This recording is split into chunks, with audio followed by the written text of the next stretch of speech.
What's up guys, it's me, I'm back with another review, and look what was in my mailbox.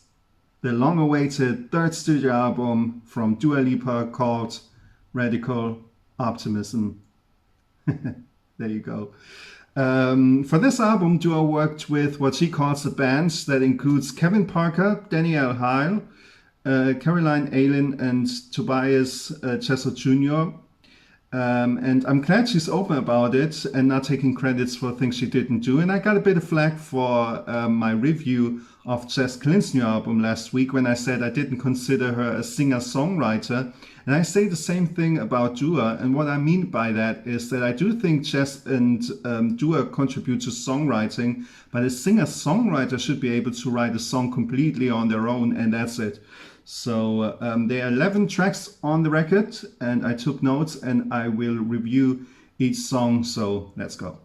It starts with End of an Era. It has a summer vibe, a certain Latin flavor, and I think the song would sound interesting if it was translated into Spanish, and the song also has a lovely spoken word part, and yeah, it's a nice opener. It's one of those songs you can listen to while driving on a summer day, and yeah, I like it. The second song is Houdini, the first single, and I guess this is the big hit on the album. And yeah, I got very excited when I first heard it, and it's definitely a highlight on the album. So yeah, very up-tempo and quite energetic, and yeah, I like it. The third song is Training Season, the second single, and yeah, to be honest, I'm not too crazy about it anymore. It's an okay track, but yeah, there's something missing to get me really excited, you know. So, but yeah, it's okay, but I don't need to listen to it too often.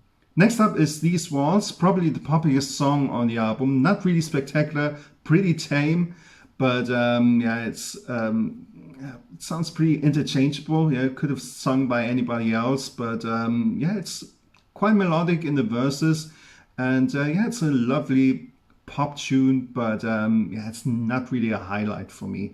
What You're Doing is next. The song has a similar arrangement to Pretty Please from the Future Nostalgia album, and the bass is on the foreground on this track, and it could have been from the same production phase actually.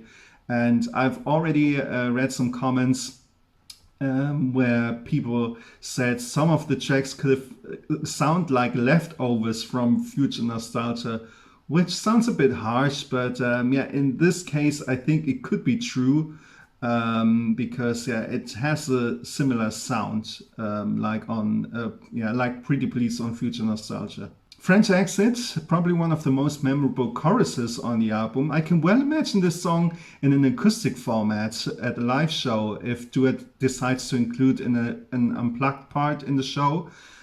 So Dua, if you watch this video, which I'm sure you will, contact me. I will work for you as a musical and video director. Seriously, I'm good at it. You know, trust me, I have great ideas. And lyrically, I think this song is about her ex-boyfriend. I'm not sure, but it would make sense since her ex is French.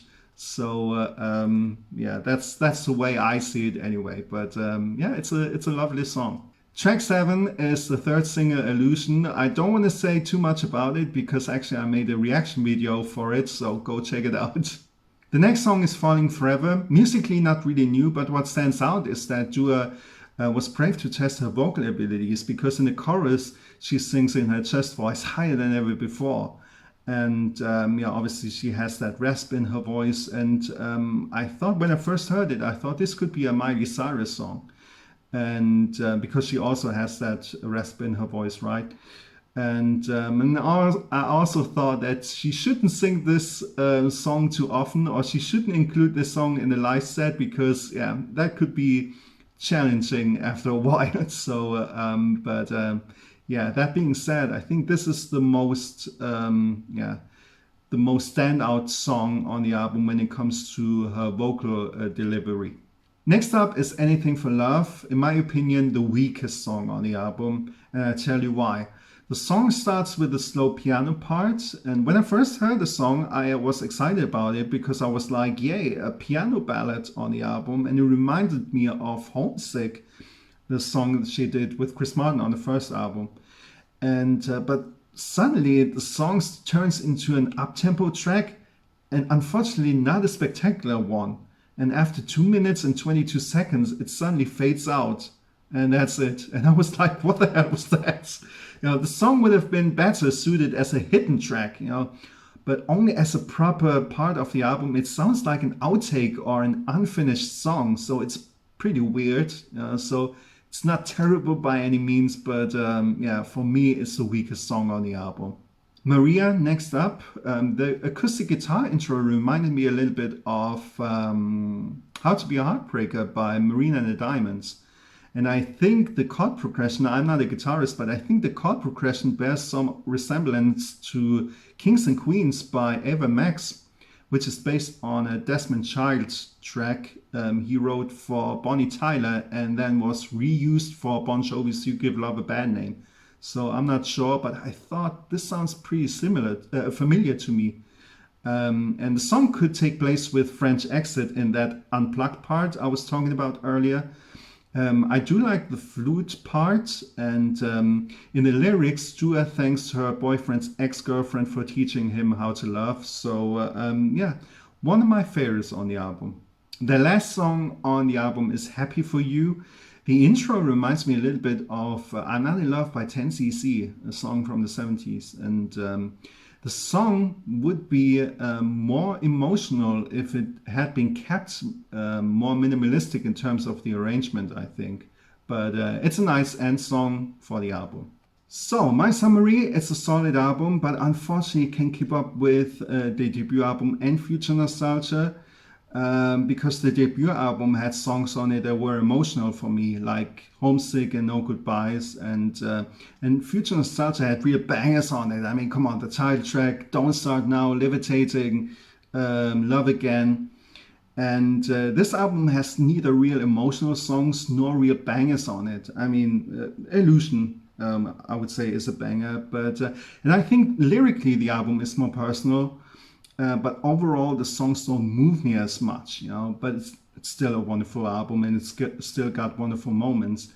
And what surprises me is that Dua said the record has influences from Massive Attack and the UK rave culture. Can someone tell me where I can hear that? Because I don't hear any of that, And what surprises me even more is that Dua also said that Britpop and bands like Blur and Oasis influenced her. What? I can hear any of that at all, So, I mean, if you play these waltz in a live show with the guitar turned up, you can maybe consider that an influence, but just because there's an electric guitar in the song doesn't make it Britpop. But I don't know, that's a bit weird, So maybe she changed a couple of things after she made that announcement. But other than that, Massive Attack, UK rave culture, and Britpop is not really what I hear on this album. Will the album have the same longevity as Future Nostalgia? I don't think so, to be honest. I hope so anyway, because I'm a fan. You realize how big Future Nostalgia was because Dua was able to tour it 2 years after it came out.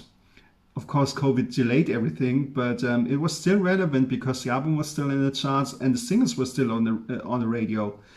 And I think from a promotional point of view, it would have been smarter to release Radical Optimism shortly after training season, because the album would have got more attention from her performances at the Grammys and the Brits, and because the host would have announced it, right? The host would have been like, okay, here is Dua Lipa with her new single from Radical Optimism. So, and I think the timing was all off, because Houdini was released last year in November, which is way too early, because this was 6 months before the album was released. So I don't know. I can imagine that any singles will be released after the third single. I read the other day that her record company is reducing the budget for promotion because the singles didn't do that well. Yeah, what else could be a single? End of an Era, just to continue with that summer vibe like Illusion has, or Maria. Who knows? But yeah, anyway, It will be a #1 album in the UK, I'm sure. But will it stay in the charts for 100 weeks like Future Nostalgia did? I don't think so. But anyway, it doesn't really matter. I think most important thing is that yeah, people embrace it in a way, and yeah, that people have fun with it. Look at this. That's the reason why I still buy CDs. I'm an old school fucker who still like to buy CDs. That's great, isn't it? Yeah. A small thumbnail on Spotify can compete with this shit, right? But anyway, I'll show you the booklet. Not even booklet, it's a poster pretty much. There you go. Thank you notes and the credits and the lyrics.